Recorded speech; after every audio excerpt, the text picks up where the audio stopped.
تو بھائی یہاں بتایا جا رہا ہے کہ فری انٹرنیٹ پہ پڑھتی ہے کہ 26% پاکستانی ایک سے زیادہ زبانوں میں بات کر سکتے ہیں۔ وہ جاننا چاہتی ہے کہ کیا اس کے شہر میں بھی ایسا ہی ہے یا نہیں۔ تو یہ معلوم کرنے کے لیے فری مندرجہ ذیل مفروضات کو ایک دوسرے کے خلاف پرکھنے کا سوچتی ہے۔ یہاں پی ان لوگوں کے تناسب کی نشاندہی کر رہا ہے جو کہ ایک سے زیادہ زبانوں میں بات چیت کر سکتے ہیں۔ اچھا، مفروضات ہمارے پاس یہ ہیں۔ نل ہائپوتھیسس کہہ رہا ہے کہ پی برابر ہے 0.26 کے، اور جو ہمارا متبادل مفروضہ ہے وہ کہہ رہا ہے کہ پی 0.26 سے زیادہ ہے۔ اچھا، آگے بتا رہے ہیں کہ فری کو پتہ چلتا ہے کہ 120 لوگوں کے بے ترتیب نمونے میں سے 40 لوگ ایسے ہیں جو زیادہ زبانوں میں بات کر سکتے ہیں۔ اس صورتحال کو پرکھنے کے لیے اعداد و شمار میں زی تقریباً 1.86 کے برابر ہے، اور ہمیں یہ معلوم کرنا ہے کہ اس صورتحال میں اگر اہمیت پرکھنے کی ساری شرائط پوری ہو رہی ہیں تو پھر پی قدر کیا ہوگی۔ چلیں ذرا شروع سے دیکھتے ہیں کہ یہاں پر ہو کیا رہا ہے۔ تو یہ تھی اس کے شہر کی آبادی، اور فری اس میں سے ایک نمونہ لیتی ہے جس کا سائز برابر ہوتا ہے 120 کے، اور پھر وہ دیکھ لیتی ہے کہ اس نمونے میں سے ان لوگوں کا کیا تناسب ہے جو کہ ایک سے زیادہ زبانوں میں بات کر سکتے ہیں۔ تو یہاں پہ پھر اس کا نمونے کا تناسب برابر آ گیا تھا 40/120 کے، کیونکہ 120 لوگوں میں سے صرف 40 لوگ ایک سے زیادہ زبانوں میں بات کر سکتے تھے۔ تو اس کو مزید حل کریں گے تو ہمارے پاس پھر تقریباً 0.33 آ جائے گا۔ اچھا، ساتھ ہی ہمیں زی کی جو اندازن قدر ہے وہ بھی دی ہوئی ہے۔ یہاں زی برابر ہے 1.86 کے، تقریباً برابر ہے۔ اچھا، اب زی یہ دکھا رہا ہوتا ہے کہ جو نمونے کا تناسب آیا ہے وہ اوسط قدر سے کتنے معیاری انحراف دور ہے۔ بھائی اس کو ہم ٹیسٹ سٹیٹسٹکس بھی کہتے ہیں۔ اچھا، میں یہاں پر آپ کو یہ بھی بتاتی جاؤں کہ ادھر اوسط قدر کے بجائے ہم یہاں پر اپنے فرضی تناسب کو لے رہے ہوتے ہیں۔ یہ ہمارا فرضی آبادی کا تناسب ہے، تو اس کو استعمال کر کے ہی ہم زی کی قدر معلوم کرتے ہیں۔ اچھا، آگے بڑھنے سے پہلے میں ذرا ایک اور غلطی کو سدھار لوں۔ جہاں تک مجھے یاد تھا اس سوال میں زی برابر تھا 1.83 کے، نہ کہ 1.86 کے۔ تو یہ میری غلطی ہے، میں آپ سے معافی مانگتی ہوں اس کے لیے، اور اس کو میں جلدی سے ٹھیک کر لیتی ہوں۔ اچھا چلیں بھائی، یہ کام بھی ہو گیا۔ اچھا، اب اس زی قدر سے منسلک ہم امکان معلوم کریں گے، اور مزے کی بات یہ ہے کہ یہی امکان اصل میں ہماری پی قدر ہوتی ہے۔ تو یہ پی قدر اصل میں دکھا رہی ہوتی ہے اس امکان کو جس میں جو ہمارا زی ہے وہ یا تو 1.83 کے برابر ہو یا تو پھر اس سے زیادہ ہو، اگر ہم یہ فرض کر رہے ہیں کہ ہمارا نل مفروضہ درست ہے۔ تو یہ اصل میں پی قدر کو ہی دکھا رہا ہے۔ تو بھئی پی قدر کو اگر ہم ایک اور طرح سے بیان کرنا چاہیں تو ہم کہہ سکتے ہیں کہ یہ اس بات کے امکان کو دکھا رہی ہوتی ہے کہ نمونے کا تناسب ہمارے فرضی آبادی کے تناسب سے اتنے اسٹینڈرڈ ڈیویشن، اتنے معیاری انحراف دور کب کب ہوگا، یعنی اس کا کتنا امکان ہوگا۔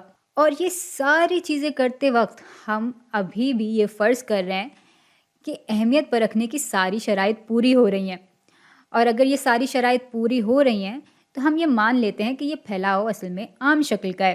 اور چونکہ ہم یہ مان رہے ہیں کہ یہ ایک عام پھیلاؤ ہے، اسی لیے ہم زی اسٹیٹسٹکس کا سہارا لے رہے ہیں پی قدر معلوم کرنے کے لیے۔ چلیں اس پوری بات کو ذرا ایک دفعہ ظاہری طور پر بھی دیکھ لیتے ہیں۔ تو یہ ہے ہمارا عام پھیلاؤ۔ اس عام پھیلاؤ کی اوسط قدر، جیسے کہ میں نے آپ کو پہلے بتایا تھا کہ وہ ہماری فرضی آبادی کی قدر کے برابر ہوگی۔ تو یہاں آ گیا ہمارا P0، اور یہ برابر ہے 0.26 کے۔ اچھا، یہ جو ہمارے پاس نمونے کے تناسب کی قدر آئی ہے وہ اوسط قدر سے اتنے معیاری انحراف اوپر کے رقبے میں موجود ہے۔ تو فرض کر لیتے ہیں کہ جب ہم 1.83 گنا معیاری انحراف دور ہوتے ہیں اس اوسط قدر سے، تو ہمیں یہ پورا رقبہ مل جاتا ہے۔ اور چونکہ ہم وہ امکان معلوم کر رہے ہیں جہاں پہ زی 1.83 کے برابر ہے یا اس سے زیادہ ہے، تو ہماری پی قدر اصل میں اس رقبے کو دکھا رہی ہوگی۔ چلے بھئی، اب وقت آ گیا ہے کہ ہم اپنا زی ٹیبل نکال لیں۔ بھئی یہ آ گیا ہمارا زی ٹیبل، لیکن یہاں مسئلہ یہ ہے کہ اگر آپ غور کریں تو ہم نے جو پھیلاؤ بنایا ہے اس میں ہم یہ رقبہ معلوم کر رہے ہیں، جبکہ یہاں زی ٹیبل ہمیں یہ رقبہ دے رہا ہے۔